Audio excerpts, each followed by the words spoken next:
Swiss watch designer and producer Rolex SA is headquartered in Geneva. Hans Wilsdorf and Alfred Davis established Wilsdorf and Davis in London in 1905. In 1908, the firm registered Rolex as the trademark for their watches, and in 1915 it changed its name to the Rolex Watch Company, Limited. There are many hidden truths behind their growth. Today we are going to discuss how Rolex fooled the industry. Rolex's most recognizable model might be the simplest and least expensive one.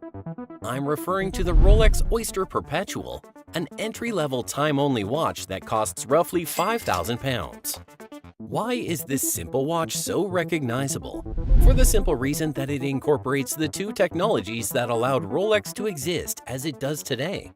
Rolex had to be creative when it initially began since it lacked the resources and knowledge necessary to compete with the major players of the time. Oyster Perpetual watches are waterproof in two ways. First, with a screw-down case and crown that they named the Oyster. And second, with an automatically wound movement that is powered by the perpetual rotor. Since Switzerland is widely recognized as the world's best watchmaking country, it only makes sense that the most well-known watchmaker, Rolex, is also Swiss. After all, it clearly states Swiss-made on the dial, and if you check the archives, you'll discover that the Rolex brand was registered in Switzerland in 1920. It was established 15 years earlier in 1905. So what's happening? In fact, German founder Hans Wilsdorf emigrated to England in 1903 to start his new watch company in the hopes of outcompeting the shoddy English rivals and generating a fortune.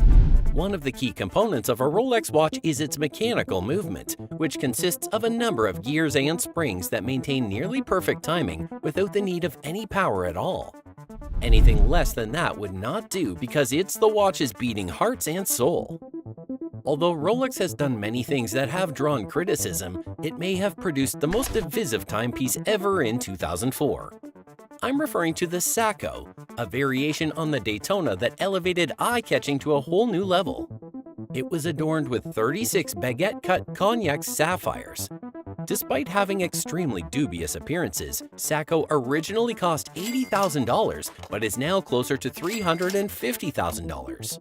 How on earth did Rolex manage to achieve such remarkable success when, in comparison to rivals like Omega, it had been associated with the sport for more than 50 years? The key was to think strategically rather than extravagantly. Rolex submitted the first wristwatch for chronometer accuracy certification in 1914, using a tiny mechanism from a lady's pendant watch. Then, a few years later, after the wristwatch's utility was first appreciated in the trenches of World War I, Rolex investigated other industry applications as well. For instance, scuba divers, pilots, researchers, and explorers. It's not what you have, it's what you do with it, as the proverb says. This leads you to believe that they are all expensive and that you don't want to pay more than $1,000. It's possible that you feel helpless. You'd be wrong though, as Tudor was the name of Hans Wilsdorf's inexpensive version of the rapidly expanding Rolex brand. Customers, notably the French-American and Canadian warships, loved the timepieces. So here's something you most certainly didn't know. Dwayne Johnson, often known as The Rock, who is best known as an action movie hero but was originally a world wrestling great, invested his first significant sum of money in a Rolex. It was probably a date-only Rolex with a diamond dial, which Johnson described as the kind of timepiece you buy when you're successful. Anyhow, he was wearing it in the ring when another wrestler tripped over him and shattered the bracelet. It slipped off, but if you know anything about wrestling, you know that it's undoubtedly real and that you must at all times remain in character. Although he has since purchased several more Rolex watches, he claimed that selling the watch was an indication that the brand wasn't suited for him at the time. How about a co-branded piece between Rolex and famous pizza chain Domino's, manufactured from the late 1970s onwards? The idea for the watch first occurred to owner Tom Manahan when a franchisee approached him and inquired about how he might obtain a Rolex watch similar to Tom's. Tom set an arbitrary and, in his opinion, impossible goal of $20,000 of sales in 1 week, and lo and behold, the objective was achieved.